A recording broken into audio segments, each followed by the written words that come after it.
asking Duke Baker, the gargantuan, short-tempered chief resident, what that meant in English. The Duke had nearly busted a capillary berating him. The only English spoken in the Duke's emergency room took the form of four-letter words. Trauma alert meant you tried not to kill anyone before dawn, and in the process kept the fuck out of Duke Baker's way. "Brad, over here!" Alger felt his pulse rocket as he caught sight of Dennis Crow, tall, thin, with a shock of dark hair and freckles covering every inch of exposed skin. Crow was one of the 4 interns who had started with Alger, and the only one who seemed even more out of place. Born on a farm, trained at the University of Wisconsin, and completely in over his head at the big city ER. In other words, he had the Duke's footprints all over his freckled ass. At the moment, Crow was standing between 2 paramedics at the head of a stretcher on the other side of the ER. The 2 paramedics were struggling with a convulsing patient as Crow worked an endo tube down the man's throat. Although both paramedics were big and burly, they were having a hell of a time keeping the patient still. One was fighting to get a Velcro restraint around the man's shoulders, while the other was using his weight against the patient's wrists. Alger grabbed a pair of sterile latex gloves from the cart next to him and rushed forward. As he navigated across the room, he signaled for a crash cart, a portable EKG machine, and a chem tray. He reached Crow and the stretcher seconds ahead of the equipment and a nurse.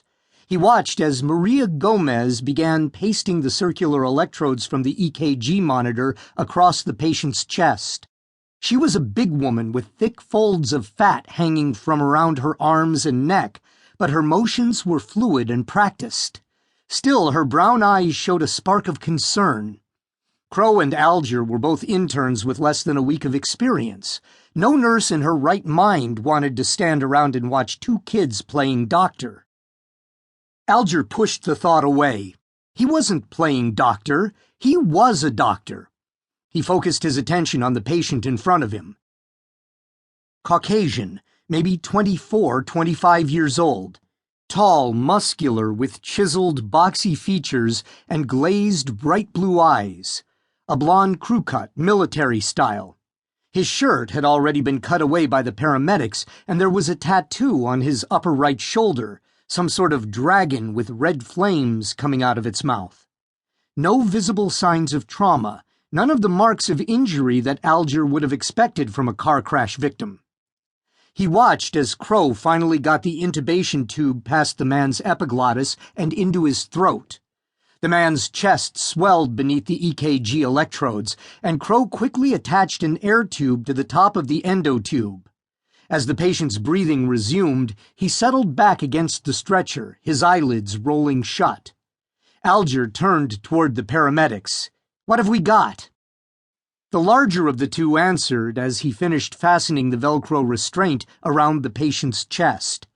"Found him collapsed, unconscious, in the breakdown lane, maybe 20 feet from the site of the crash. No contusions, no visible signs of trauma. He convulsed twice in the ambulance, and just a few minutes ago he went into respiratory distress. Any history?" The paramedic stepped back from the stretcher. "No ID, no wallet. Doesn't respond to any stimulus at all. He was conscious for a few minutes in the wagon, but we couldn't get him to answer any questions. Start him on any meds?" The paramedic shook his head. His pulse and BP seemed fine. Like I said, his breathing didn't go down until a few minutes ago. "What about the EKG?" "You'll be the first to see it. It was a real grab and dash at the scene. We had another in the same ambulance in much worse shape. We're not even sure this one was involved in the accident. He might have been a bystander. Certainly doesn't look like he was thrown through a car windshield or anything like that." He paused. "Okay, you guys got it from here?" There was obvious hesitation in the paramedic's eyes. Alger felt his face flush red. He couldn't help how young he looked. He nodded, his expression bold. The paramedic turned and headed back toward the double doors. His partner gave Alger a tiny nod, then followed. It was up to the 2 interns now. Alger tossed a glance toward the Duke, huddled over a patient on the other side of the ER, then gritted his teeth. He was fresh, but he could